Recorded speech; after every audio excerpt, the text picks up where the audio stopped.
Good morning to all my animal lovers, dear friends.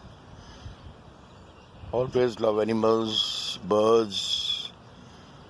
The peace they give is absolutely free, free. Always try to feed them. As you know, the time is very bad due to lockdown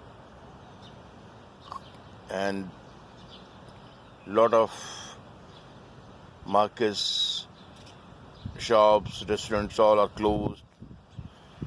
No one is getting food, water, so we must try within our sources to give the best from the available sources.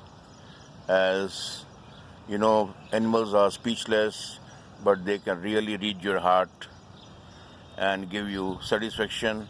So wherever you go, within your available sources, you must try to feed them, give them water. This will really help you in your lifeline and certainly give you peace. You must contribute your food wherever possible in any means for all these animals' safety. Good day and good luck.